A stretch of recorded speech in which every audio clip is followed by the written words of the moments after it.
Welcome to the On the Road to the Gambia podcast, where we are bridging boundaries for global health equity. I am Dr. Carol Penn, doubly board certified in family medicine and obesity medicine. I am a best-selling author and a master meditation, movement, and mindset coach, serving as the director of tracks and electives, assistant professor of family medicine at our nation's newest medical school, Rocky Vista University, Montana College of Osteopathic Medicine. I am the proud co-founder of the Institute for Community Evolution. Together with Sunu Reew, the University of the Gambia, Penn Global Visions, and the Edward Francis Smalls Teaching Hospital, we are fostering a new era of global healthcare collaboration. I'm excited to bring you the amazing stories of 15 clinicians from the U.S. who will travel to the Gambia and exchange cutting-edge knowledge with Gambian medical professionals to uplift communities and empower each other to become compassionate and culturally sensitive healthcare leaders on both sides of the Atlantic. So put on your headphones and listen as we explore this transformative journey to the Gambia.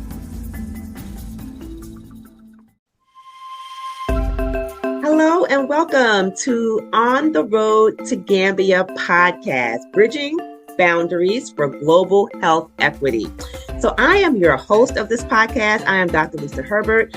I am a board-certified family physician, best-selling author, speaker, and executive leadership coach. And I'm excited to bring you this podcast, which is highlighting the steps of 15 clinicians from the United States who are traveling to the Gambia and embarking on a transformative journey with the Institute for Community Evolution's the Gambia Collaborative Project, together with Sunu Reew, University of the Gambia, Penn Global Visions, and the Edward Francis Smalls Teaching Hospital to foster a new era of global healthcare collaboration. This cross-oceanic exchange between African-American physicians and Gambian medical professionals was born to ensure equal access to medical education on both sides of the Atlantic, to equip future doctors in the Gambia and in the United States with cutting-edge knowledge, and to empower medical students, residents, and faculty in the Gambia to become compassionate and culturally sensitive healthcare leaders to uplift their communities. So today I am excited to have with us Dr. Carol Penn, who is the co-founder of this amazing journey that we're all about to embark upon, the Gambia Collaborative Project. So Dr. Carol, welcome to the podcast, and I'm excited to have this conversation that I know is going to be wonderful today and find out all about the happenings in the Gambia that we're all going to see unfold. Oh, well, thank you so much, Dr. Lisa. I am thrilled and excited to be here and excited to tell this story and share with you and the world, all of our listeners, which could be anywhere in the world, literally, and that's exciting through technology, what this is all about and the opportunity to travel with some outstanding clinicians, medical practitioners, servant leaders, physician thought leaders that are going to be going with us on this exploratory journey. Yes. So, before we get into questions, I just want everyone to know who Dr. Carol Penn is. So you have to tell us a little bit about yourself, your background, what you do, and then just bring us into this world of how this amazing project just came to be. Absolutely. So Dr. Carol Penn, triply board certified in family medicine, obesity medicine, and osteopathic manipulative medicine. I'm a best-selling author, international speaker, and mindset movement meditation coach extraordinaire.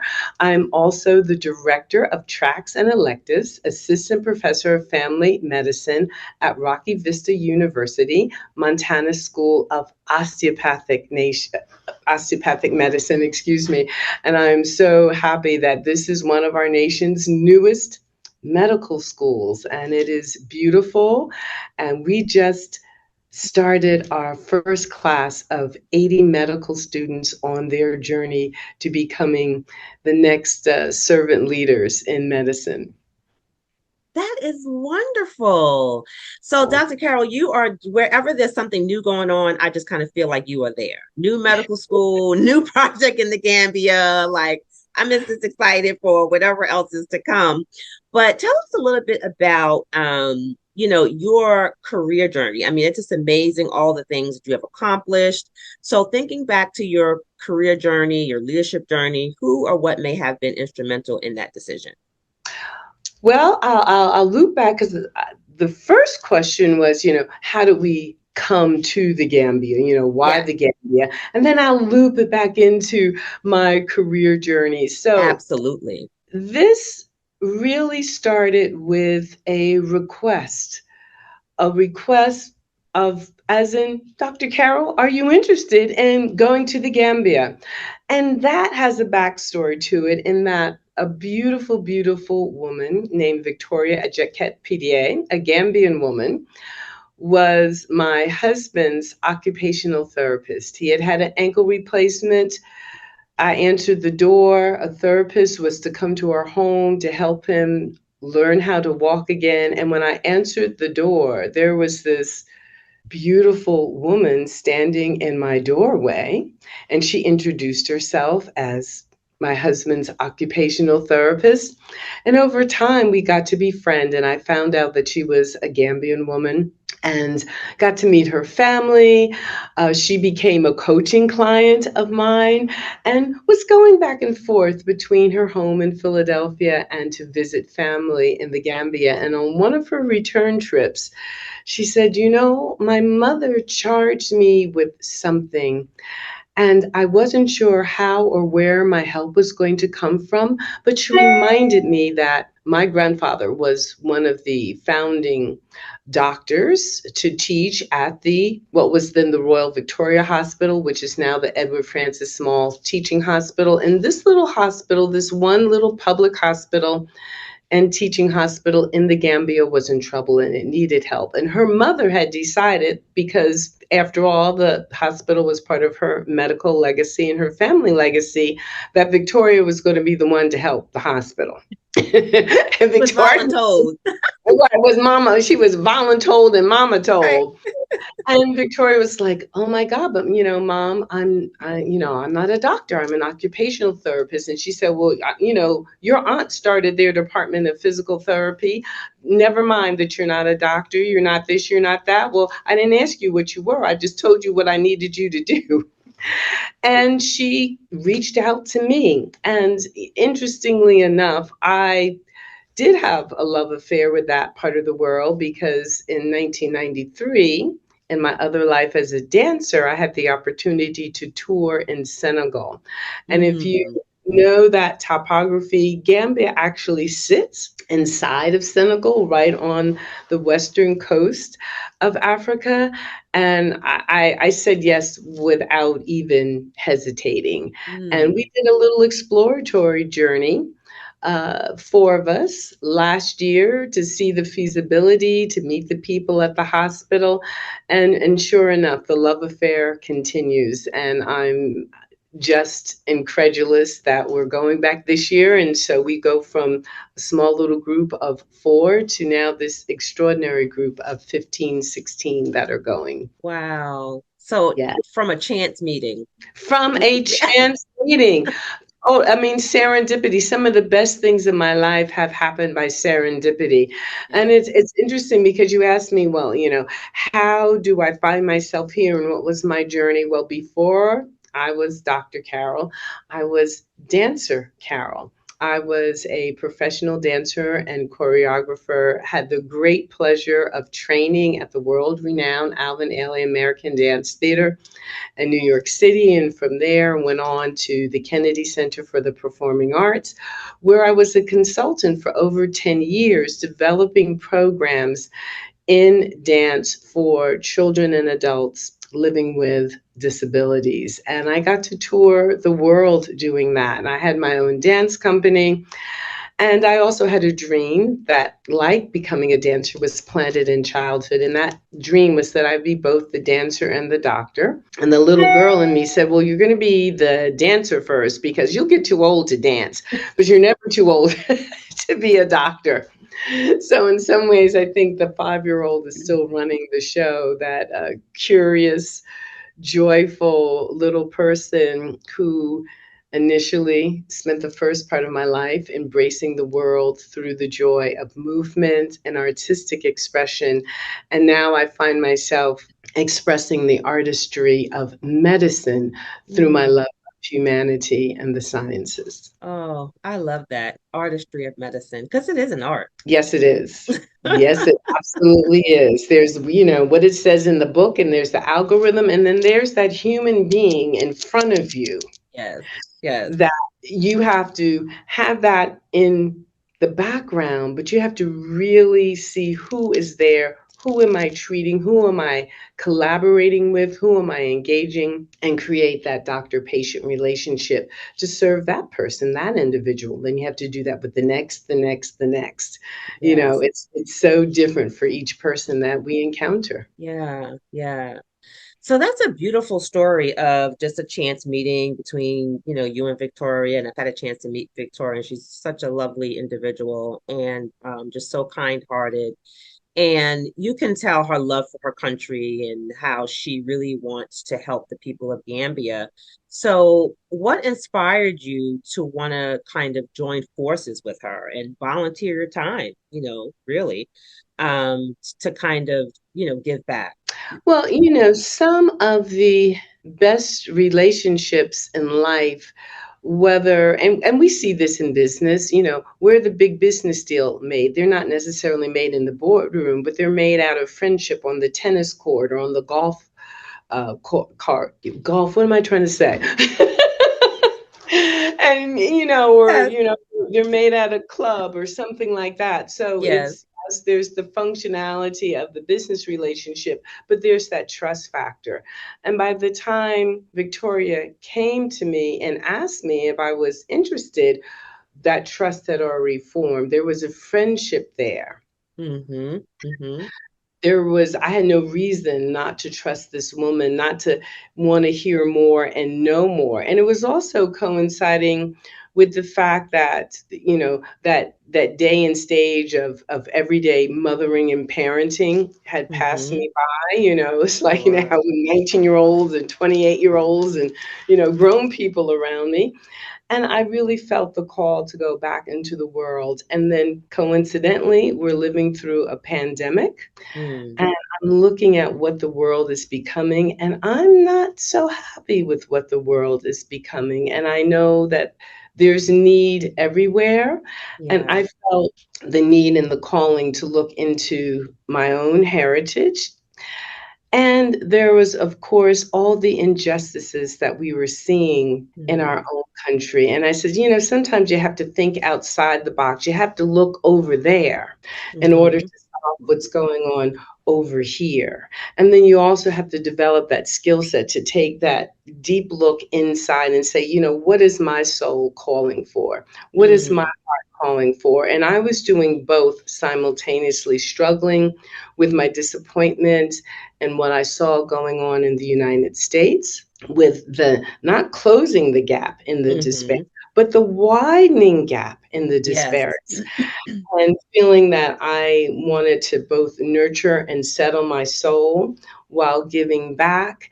And again, stepping out, stepping Mm-hmm. across, and then looking back. So what can I learn over there that is going to help solve the problems back here at home? And seeing this exchange as possible and bi-directional, and also at the same time honoring and rediscovering that aspect of my ancestry that ties Yeah. me to the continent of Africa, that ties me to those stories, that ties me to the Middle Passage, and really wanting to dismantle that whole piece and then come up with a new normal that I could offer the world. Absolutely.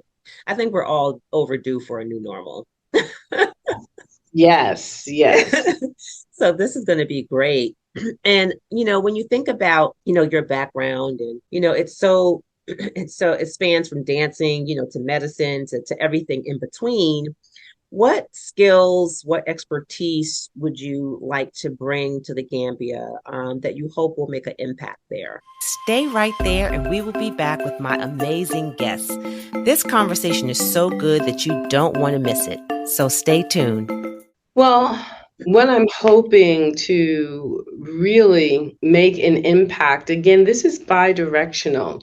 So I have cultivated and honed my skills as a listener. And Mm-hmm. honed and cultivated those skills first as a performing artist. You have to be able to listen to your audience, to relate to your audience, to transform and mobilize your emotions that allows the audience to have their emotions mobilized and transformed. So that's a very special relationship. And it's not unlike the doctor-patient relationship, where healing takes place not by what you write on the prescription pad, but it is by who you are being in the encounter. Mm-hmm. It is being able to listen to your patient into life and well-being, be able to listen your patient into hopefulness and collaboration. And so that's a real art and a real skill. It's both an art and a skill. So I think I bring that in my relationships to listening to the administration of the Edward Francis Small Teaching Hospital, listening to their staff, listening to their faculty, and listening to their patients. What are they needing? What are they learning for? And I know that that's also a transformative process. So while I'm listening and offering, this is what I have to offer, this is my perspective, my education, I'm also being changed in the process because they have something to offer me as well in terms of their skill set. Because my goodness, they have managed to survive and treat the people of their country well before they knew anything about a Dr. Carol. So Right. what are their gifts as well? So it's definitely going to be very bi-directional. And I think that deep listening skill is, I hope, not only something that I'll be bringing, but something that all of the physicians that are going will be bringing. We've all been trained how to listen in our medical education and in our experiences in residency, and then as our experiences as attendings. And I think the best doctors are also the best listeners. Absolutely. Absolutely. So when you think about the Gambia in terms of what's going on now, in their realm of, medical education, but also just access to medical care, you've been to the Gambia before and now you're sort of returning. Tell us a little bit about what it's like. What's your awareness, that you've come to know about what's needed there or what's kind of going on that the rest of us, may want to have a little knowledge about or that you'd like to share with us? Well, it's really interesting because they are being challenged by the same non-communicable diseases that we're being challenged by. So they are experiencing the threat of unhealthy obesity. They're experiencing the threat of increasing heart disease, coronary artery disease, stroke, embolism. They are experiencing increasing levels of diabetes and hypertension. So some of those same diseases of lifestyle that are plaguing us here in the United States are really beginning to take a toll on the Gambia and the Gambia healthcare system. Now, of course, they also have the tropical diseases. They have to struggle with and combat a different variety of lower respiratory illnesses. We'll also be taking a look at that. However, I think the real strength in the bidirectionality of the project is going to be in looking at these non-communicable diseases and really looking at what lifestyle medicine can bring to the table on both sides of the ocean. Absolutely. Yeah, I think that's fascinating because, I mean, you've just brought up, 3 or 4 diseases that are common, right, to 2 very different countries Yeah. with different resources, right? One who's heavily resourced and another who isn't so, heavily resourced, but still fighting and combating, those same diseases. So for us to be able to find some commonality in, maybe how we can address those, I think it's going to be, hopefully life-changing. Absolutely. And I think it's so important when we look at the social determinants of health. And, one of the things that we look at here, and we're beginning to really see the returns of the research, is food as medicine and nutrition and food deserts and low access to, healthy foods and whatnot and fresh fruits and vegetables. And it's very interesting as we see the standard American diet exported around the world, we also see the disease pattern that results from that Yes. going around the world as well. And this is one of the public health conversations that we have to make large and come alive in communities here in the United States, as well as what's going on in the Gambia. Because if people are educated, if they know, okay, well, I have so much money to purchase food, and I've got a choice. I've got this or I've got this. Which is the food choice that's filled with the empty calories? What is the food choice that has higher nutritional value? They both cost the same thing. Oh, let me choose the one that has the higher nutritional value. However, you have to know to do that. You have to know to make choice. Right. I think, that's part of the education that needs to go on both sides of the Atlantic. And, even in the most challenging of circumstances, oftentimes there is a choice. And when there is a choice, can you make the better choice? Yeah. Absolutely. Yeah. So looking at, everything that we would like to bring to the Gambia and certainly learn, from them as well. What are your hopes or your visions for what would be maybe short-term and long-term positive developments that we would be able to leave and bring an impact or make an impact on the Gambia community? Well, I hope the long-term development, and I'm glad you're asking about long-term because we want this to be a project that goes beyond being a project, that becomes a part of an exchange. And this is something that I'm hoping will happen with the Montana School of Osteopathic Medicine, where we're sending students there and we are hosting Gambian medical students here, where again, opening the minds of these future healthcare professionals that are going to be taking care of so many people and really making them culturally competent. And that's a long term. That's going to take a while for that to happen. But in the short term, in this next trip, hoping to continue to lay foundations, opening up the conversation, introducing the principles of lifestyle medicine, introducing principles of functional medicine, in other words, sustainable medicine, people-centered medicine, asset-centered medicine, wellness and vitality-centered medicine versus a disease-based model. So that's what I'm looking for in this short term. Let's lay those foundations for that because, again, what's sustainable medicine? And it certainly isn't medicine that continues to cost more and more money, that's dependent more and more on fancy technology. Yeah. We have to have medicine that at its center holds the heart of humanity. Yeah, absolutely. Tell us a little bit about, again, so you've been to the Gambia before and had some exposure, to the medical community there. Tell us a little bit about your experience with their medicine practitioners over in the Gambia.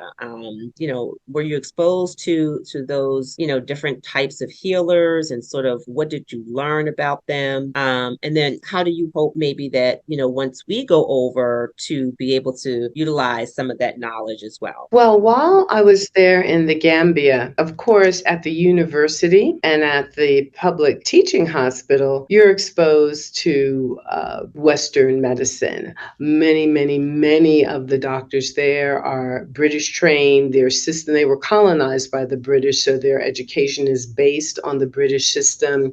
You have doctors there educated in Spain, in Germany, a multiplicity of European countries, including, I was just thinking that some people that were educated in the Ukraine. And of course, we know what's going on in the Ukraine right now, but it's in our conversation just now. So you have that European model. And then, yes, there are traditional healers there. I did have the opportunity to converse, and we're hoping to go back to this place called Ebola, which is a wonderful association that's dedicated to sustainability. And on the one hand, the founder he's a brilliant engineer, again, educated in Europe, but he is also the grandson of a traditional healer. And his grandfather chose him to pass on the information regarding the natural plants and herbs and the medicinal values of the trees, the plants, the herbs.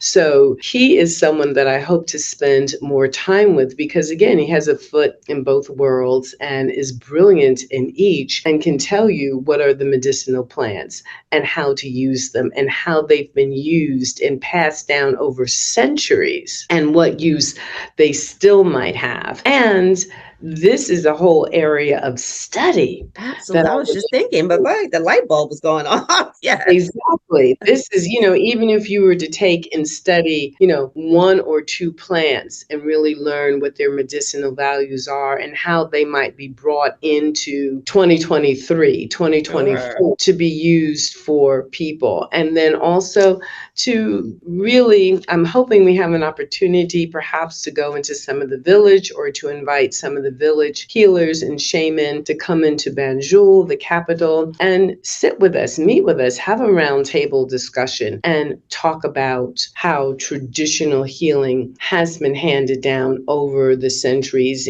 how it might be the same, how it might be different, and, where do the system butt heads? And I want to know, though, where the systems can collaborate because there's so much wisdom to be learned from these wisdom-based traditions. And again, in the scientific community, we're, uncovering more and more evidence about their application and their efficacy. Yeah, absolutely. Well, Dr. Carol, I am so excited about this collaborative project. I want to thank you for just spending time, filling us in about your background and how this all came to be and bringing all of us, that are going with you on this trip together, I think was just, amazing. So thank you for all your hard work, for, reaching out, for collaborating and just making this happen. Thank you so much, Dr. Lisa. It is my pleasure. I feel my footsteps are being ordered by the God of my understanding, and it's just my soul speaking, right? I've had this wonderful privilege of having not one, but two amazing careers that has allowed me to see and do and touch and be with people that, I don't know how and where a little girl from Red Bank, New Jersey might have had these experiences otherwise. So in a way, it's the least that I can do to give back and to let these gifts come through me that I have been privileged to have the opportunity to develop. Absolutely. Well, just continue following your divine order and allowing, everything that's been opening the doors for you and everything that's been manifesting to continue to happen. Looking forward to spending time with you in the Gambia. And as always, it's been a pleasure speaking with you. Thank you, Dr. Lisa. Thank you for the opportunity. You're welcome. Thank you for listening and for allowing us to be a part of your day. Don't forget to subscribe to our podcast to be the first to receive any new episodes as they are released. Thanks again for listening today. If you'd like to support the Gambia Project, simply go to your browser and type GambiaCollaborative.org. That's www.gambia COLLABORATIVE.org. We hope you will join us on the road to the Gambia.